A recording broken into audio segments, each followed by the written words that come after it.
বিশ্বকবি রবীন্দ্রনাথ ঠাকুর যদি কোশমিনকালেও জানতে পারত যে তারই মস্তিষ্কপ্রসূত কোনো এক কবিতার গাড়ির খালাসি করা কোনো এক ভাগ্নে তারই একলা চলো গানকে চ্যালেঞ্জ করে বলে বসবে একা কেন যাবে, তবে হয়তো তিনি একলা চলো গানটাই লিখতেন না।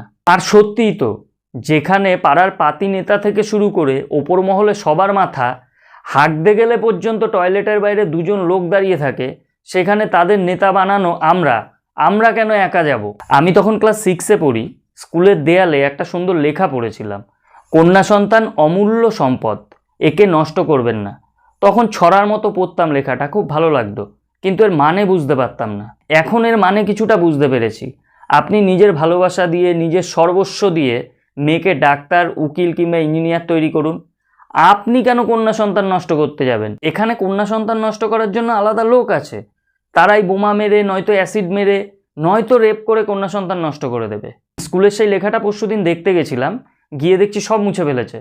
ওখানে এখন নতুন ওয়াল পেন্টিং হচ্ছে। ওসব লেখা নাকি এখন আর চলে না। জীবনানন্দ দাশ 1000 বছর ধরে পৃথিবীর পথে পথ হেঁটেছিল একটু শান্তি খোঁজার জন্য। এদিকে কলেজের কিছু দাদারা গিরগিটির মতো রং পাল্টে যখন যেই রঙের দরকার তখন সেই রঙের ছাতার তলায় শেল্টার নিয়ে লক্ষ বছর ধরে কলেজের মাটি আঁকড়ে পড়ে থাকে নিজেদের প্রভাব আর অধিপত্য বিস্তারের জন্য। জীবনানন্দের মনে আনন্দ না থাকলেও এই দাদাদের মনে কিন্তু রস আর ফুর্তি টইটুম্বুর। পারমাণবিক বোমায় যেমন বিন্দুমাত্র মানবিকতা নেই, এই দাদাদের মনেও ঠিক সেরকমই বিন্দুমাত্র অহংকার বোধ নেই। এরা লোকের বোন, পাড়াতুতো বোন, কলেজের বোন, নিজের বোন সবাইকেই ওই নজরেই দেখে। এইসব কলেজের দাদাদের থেকে বাঁচতে গেলে তোমায় রবীন্দ্রনাথ পড়লে হবে না।